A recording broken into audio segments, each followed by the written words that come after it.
إن الله وملائكته يصلون على النبي يا أيها الذين آمنوا صلوا عليه وسلموا تسليما. السلام عليكم ورحمة الله وبركاته. مالي ونحسن دمانتين بصاحبيال كسر دوادا يوتيوب channel كنا مسكح كوبعي official. maanta ma waxaan ka hadlaynaa mowduuc aad iyo aad u muhiim ah waana qiso dhab ah oo dhacday. wiil ayaa aabihii wajiga kaga dhuftay kitaab quraan ah kadib maxaa dhacay. inta aynan guda galin fadlan subscribe saar, like na saar, siina share garay. maxamed wuxuu ahaa wiil dhalinyaro ah oo aad u fiican, baarina u ah labadiisa waalid. wuxuu ahaa fasalka afraad ee dugsiga sare. labadiisa waalid waxay u ballan qaadeen wiilkan yar inay gaari u iibin doonaan, waliba isagoo uu dooranayo nooca uu rabo haddii uu ku guuleysto waxbarashadiisa.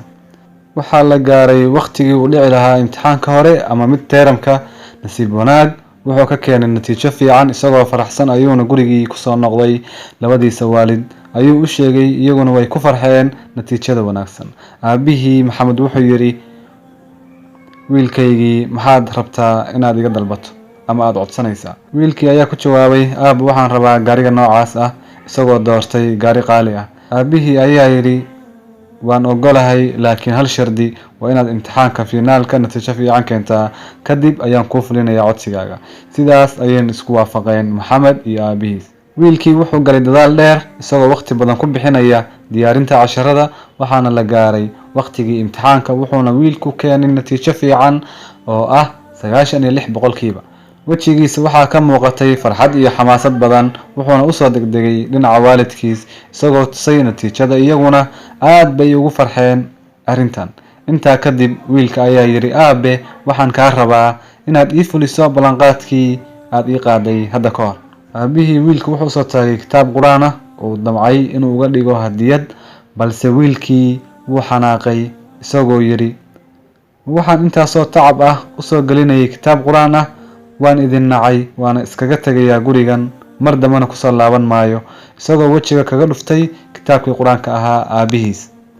ayaama kadib wiilkii wuxuu dareemay inuu ficil xun sameeyey, wuxuuna kusoo noqday gurigoodii. laakiin markii uu guriga yimi wuxuu ogaaday inuu aabihii dhintay isla maalinkii uu ka tegay.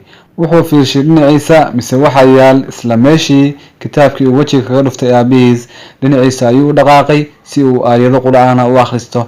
markii uu kala furay kitaabka, mise waxaa ku dhex jira furihii gaariga uu codsaday in loo soo gado. wiilkii waxaa ku dhacay qalbi jab, wuxuu ka walwalaa ilaa maanta wixii uu waalidkiis ku sameeyey. cidna lama hadlo, mana dhaqdhaqaaqo. habeenkii ma seexdo, maalinkiina wuu iska ooyayaa.